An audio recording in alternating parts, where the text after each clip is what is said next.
এটা হলো মগো বরিশালের ভাষায় যাকে বলে আইড্ডা কলা। আর একটু শুদ্ধ ভাষায় বলতে গেলে এটা হলো বিচি কলা। আমি যখন বাড়িতে যাই তখন এই সব খাবার দাবার কোনো কিছুতেই মিস করতে চাই না। বলার সাথে সাথেই আমার শাশুড়ি মা নিয়ে আসলো অনেকগুলা বিচি কলা। তো সে কেটে কেটে দিল। আসলে আমি যখন বাড়িতে যাই তখন এইসব খাবার দাবার মানে আমি খাওয়ার জন্য বলি বা করতে যাই, আমার শাশুড়ি মা সবসময় সে আমাকে আমার হাতের কাছে সব কিছু এনে দেয়। আমি তাকে যতই বলি যে আমি নিজে নিজে পারবো, নিজেই করব, কিন্তু না, সে এতটা হেল্প করে আমাকে, সব আমার হাতের কাছে এনে দিবে, করে দেবে। এই যে আমি কলাগুলো কাটতে গিয়েছিলাম, সে বলল তুমি ওঠো আমি কেটে দিচ্ছি, তুমি পারবে না, হাত কালো হয়ে যাবে, এটা সেইটা বললো আর কি। লাস্ট পর্যন্ত সেই সব কেটে দিল, ধুয়ে দিল। আসলে এই বিচি কলাটা কাটার পর ভালোভাবে কষলে কষলে ধুতে হবে। যত ধোয়া হবে তত বিচিগুলো বের হবে আর খেতেও ভালো লাগবে। কাটাকাটির পরে ধোয়াধুয়ির পর এখানে মাখতে শুরু করেছি। এখানে আমি হলুদ গুঁড়ো, তারপর লবণ, তারপরে এখানে দিলাম লেবু পাতা আর পরিমাণ মতো দিলাম তেঁতুল।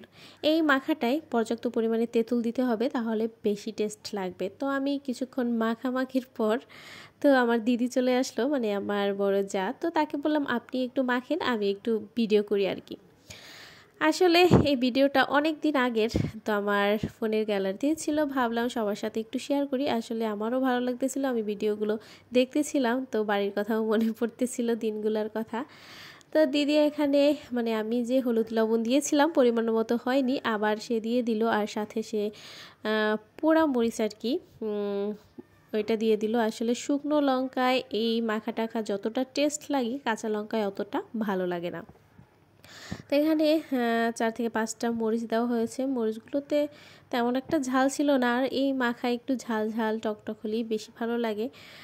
তো এখানে মাখামাখি হওয়ার পরে এখানে সব কিছু দেওয়ার পরে তেল পর্যাপ্ত পরিমাণে, তারপর লবণ, মরিচ, তেঁতুল, আর এখানে দিতে হবে চিনি। আসলে তেঁতুল দেওয়ার পরে একটু টকটক হয়ে যায়, আর কষও থাকে, একটু ভালোভাবে ধুলে কষটা চলে যায়। আর সব কিছু মাখার পরে একটু চিনি দিয়ে দিলে এই সব আর থাকে না, টেস্টটা ভালো আসে, সব কিছুর সাথে ব্যালেন্স হয়ে যায়।